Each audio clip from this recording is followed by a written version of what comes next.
Glaubenskommunikation statt Belehrung und Indoktrination für eine neue Kommunikationskultur, damit Verstehen möglich wird.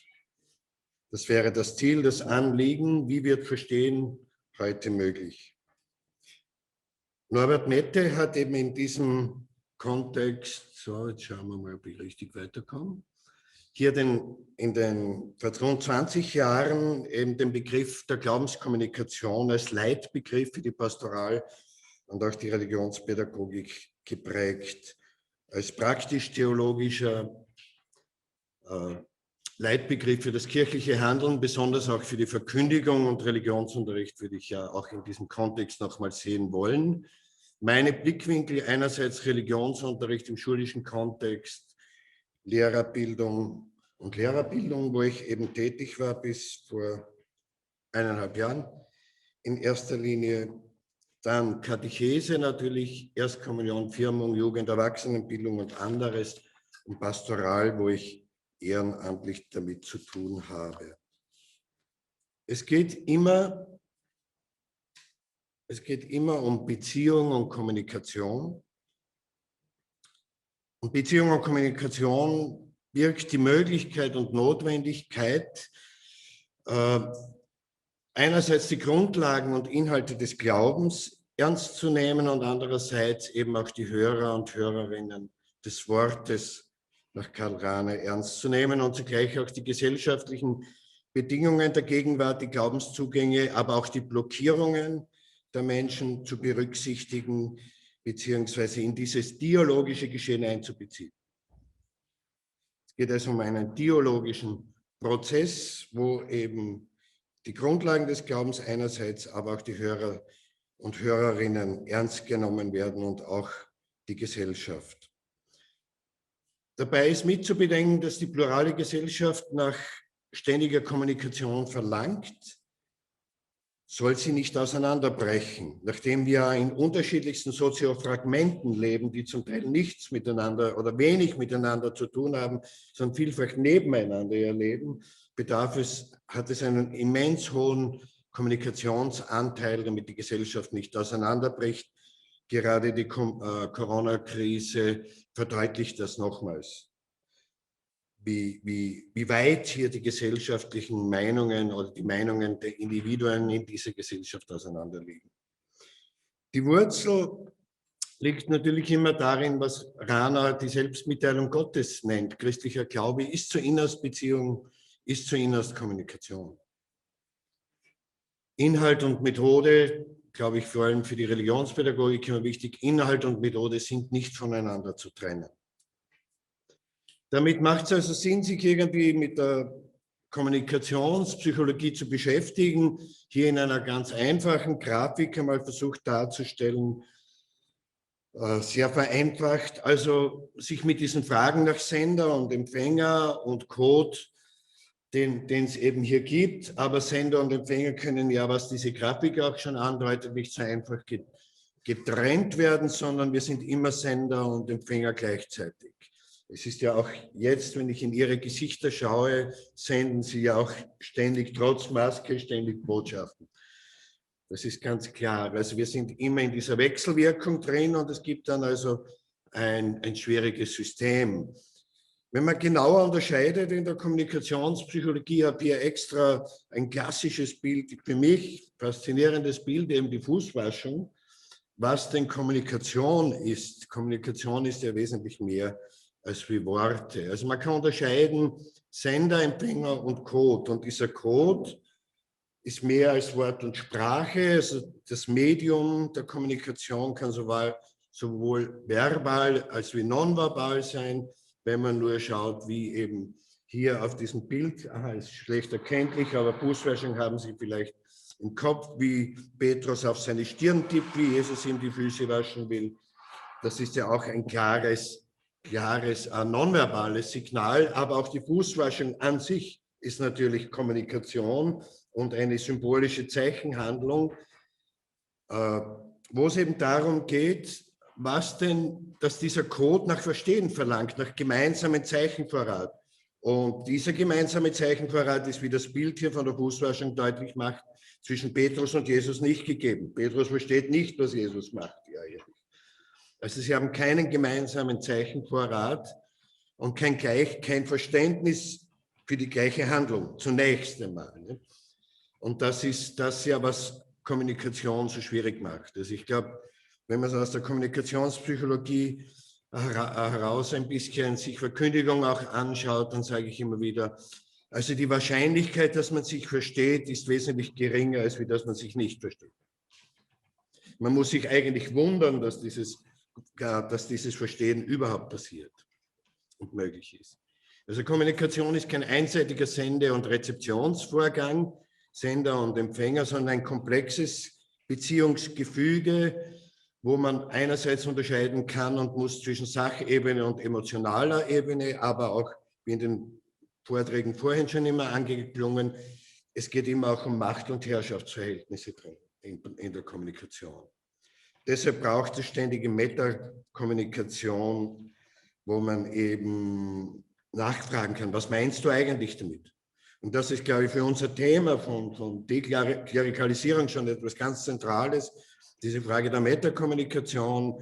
Was meinst du eigentlich damit? Schüler, erste Klasse Volksschule, sagt zu mir vor 15 Jahren, wie ich noch selber unterrichtet habe, erste Klasse Volksschule, du redest dann von Gott. Und wer ist das überhaupt? Und warum gibt es den überhaupt? Und was macht er da oben? Das heißt, es braucht Metakommunikation. Wie meinst du das? Was meinst du damit, damit man überhaupt verstehen gelingen kann?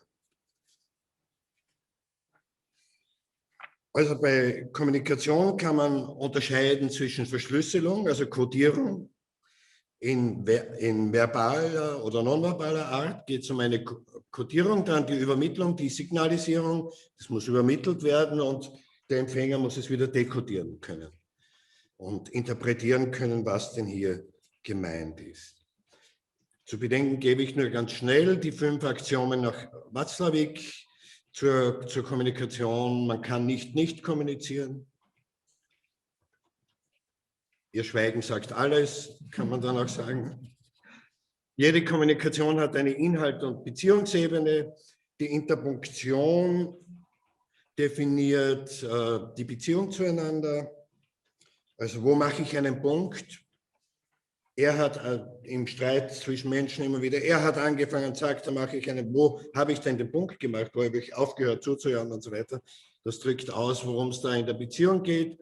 Kommunikation verläuft digital, also Sprache, Zeichen, Inhalt, aber genauso analog, also Gestik, Mimik, Tonfall spielen hier eine wesentliche Rolle, gerade auch in der Verkündigung, gerade auch in der Predigt. Nicht? Also was kommt denn darüber eigentlich? Bei manchen hat man das Gefühl, man hört zu, jetzt gerade in Kroatien habe ich da erlebt, ich höre zwar zu, aber ich habe das Gefühl, das ist ihm völlig wurscht, ob ich da drinnen sitze oder nicht. Es gibt null Beziehung, null Kommunikation. Das, was er sagt, ist inhaltlich völlig richtig, aber es kommt nicht an, weil eben die analoge Kommunikation was völlig anderes sagt. Gut, Kommunikation als Beziehungsgeschehen. Hier habe ich bewusst ein Foto aus meiner Familientradition gegeben. Also das sind typisch säkular geprägte junge Menschen, säkular geprägte, die zwar religiös noch aufgewachsen sind, aber selbst relativ wenig religiös noch pflegen. Also man kann nicht davon ausgehen, dass die Sonntag für Sonntag in die Kirche gehen oder dass sie alle ganz normal katholisch verheiratet sind.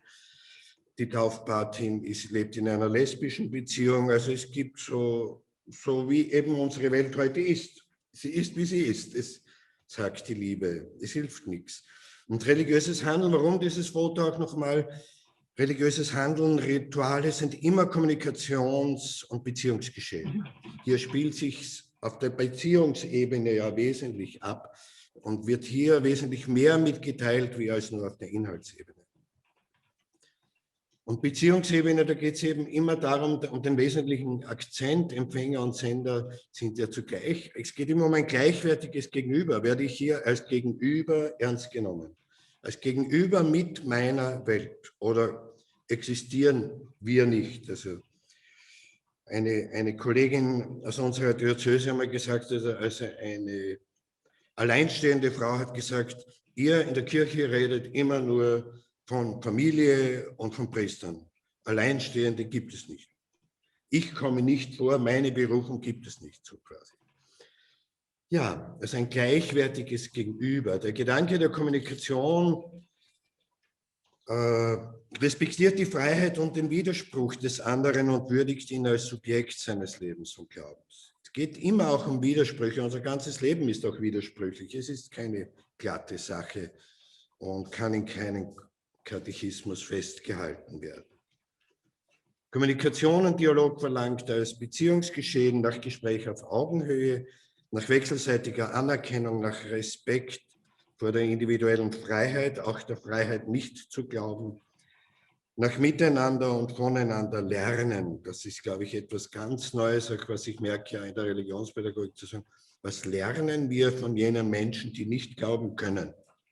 Und es ist zunehmend die Mehrheit in meinem Umfeld. Was lerne ich von meinen Nachbarn und von meinen Enkelkindern, die halt sagen, wenn sie bei uns sind, zum Übernachten und wir ein Gebet mit ihnen sprechen wollen, so schmunzeln sie und sagen, also ein bisschen schräg sind sie schon, die Großeltern, nicht so böse. Wir machen halt mit.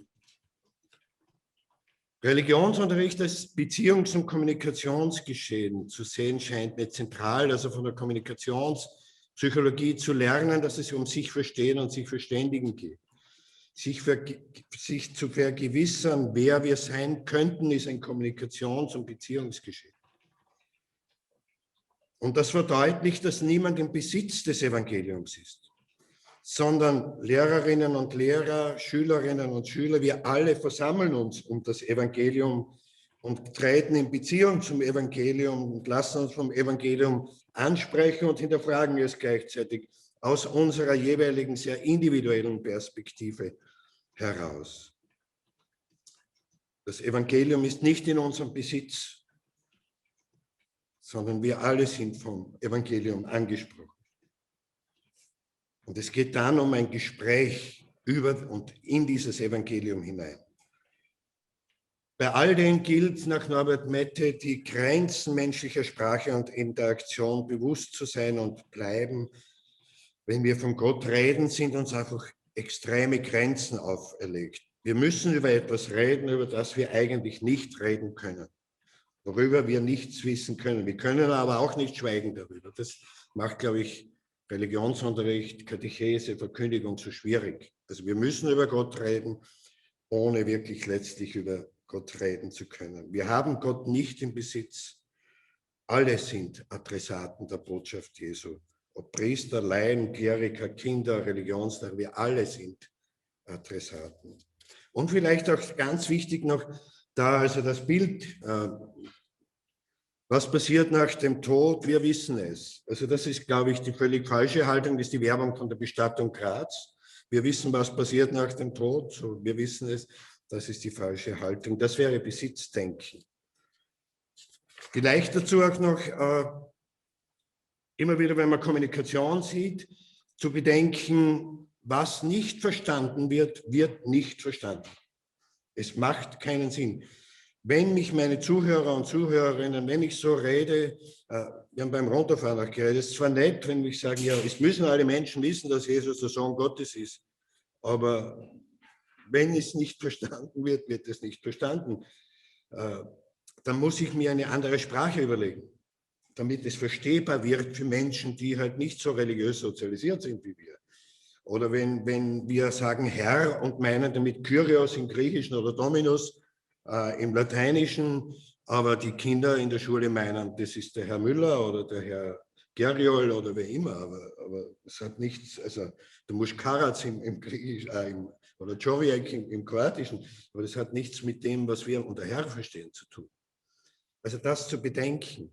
Und damit tritt natürlich die Persönlichkeit ins Zentrum. Die Persönlichkeit des Lehrers, der Lehrerin rückt hier in die Mitte und ihre Kontakt- und Beziehungsfähigkeit, ihre Kommunikationskompetenz, ihre Authentizität und Glaubwürdigkeit. Geglaubt wird einer Person immer. Geglaubt wird einer Person und nicht einer Sache. was Kommunikation auslöst. Kommunikation ist ein offenes Geschehen. Botschaft von Marc war allen Unterschiedlichstes auszulösen. Was den einen tröstet, kann den anderen zum Widerspruch herausfordern und den dritten völlig unberührt lassen und völlig wurscht sein. Wir sind also mitten in einem Beziehungs- und Kommunikationsgeschehen. Kommunikation bleibt ergebnisoffen. Religiöse Erziehung als dialogisch-kommunikativer Prozess, der damit beginnt, ich werde nicht das Ganze machen, der damit beginnt, dass die wirklich wesentlichen Fragen des Lebens gestellt werden, damit sie nicht verschwinden. Das ist, glaube ich, unsere große Aufgabe im Religionsunterricht, zu schauen, dass die wirklich großen Fragen in dieser Gesellschaft nicht verschwinden. Und dazu gehört natürlich zentral auch die Gottesfrage, aber auch die Frage nach dem Menschen und nach der Menschenwürde.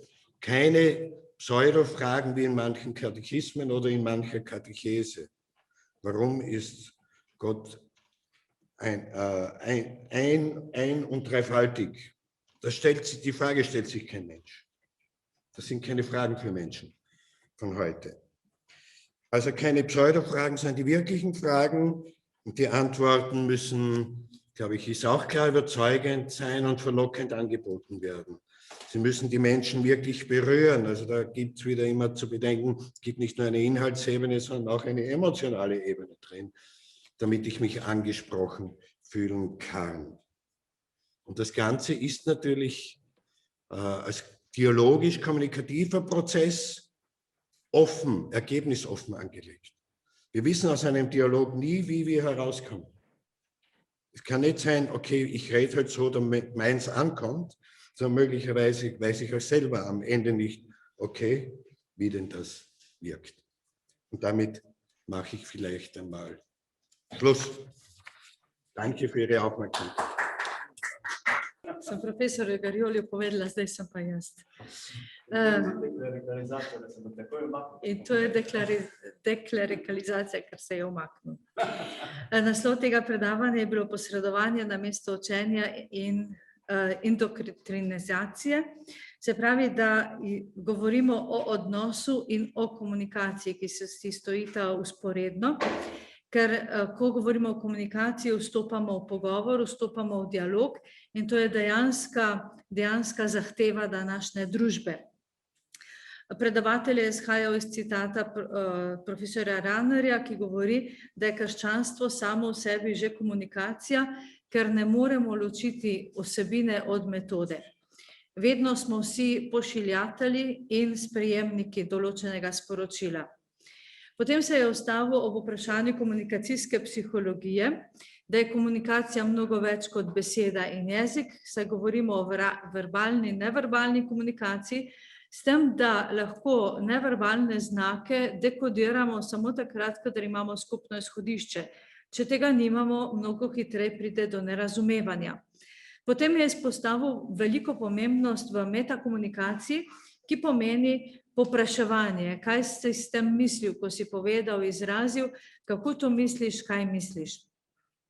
Potem je izpostavil 5 aksiomov in sicer, da ne moremo ne komunicirati, da ima vsebina, komunikacija vsebuje vsebino in odnos, da je ta odnos vedno odnos do mene in do drugega, da govorimo o analogni in digitalni komunikaciji, in da je medčloveška komunikacija vedno sistematična ali pa ne. Potem je izpostavil komunikacijo kot dogodek znotraj obredov, ki so vedno komunikacija in se v obredih vedno nekaj zgodi. Potem, da komunikacija spoštuje svobodo in enkratnost človeške osebe, da je komunikacija vedno v odnosu z dialogom, saj se drug od drugega učimo in da je mogoče to tisto izhodišče, ko se lahko vprašamo, kaj sem se jaz naučil od teh, ki ne verujejo. Izpostavil je odnos kateheze oziroma Religionsunterricht verouk v nemškem okolju, da se pogovarjamo tukaj o odnosu in o dogodku, o komunikacijskem dogodku, da kadarkoli pričujemo, govorimo tudi o sebi. Zavedamo se, da evangelija ne posedujemo, da smo vsi tisti, ki smo naslovniki oznanila, da dejansko oznanjevalci govorimo o stvareh, ki jih v bistvu ne poznamo in jih ne posedujemo, da smo vsi nosilci in sprejemniki sporočila. Danes se ljudje ne sprašujejo toliko, ali je Bog eden in vsemogočen, ampak se sprašujejo o bistvenih vprašanjih življenja in k temu jih moramo tudi usmerjati. Zavedati pa se moramo, da ljudje ne verjamejo neki vsebini, ampak verjamejo osebi in zato je komunikacija vedno nezaključen dogodek, vedno ostaja odprta in nikoli ne vemo, kje se bo končala.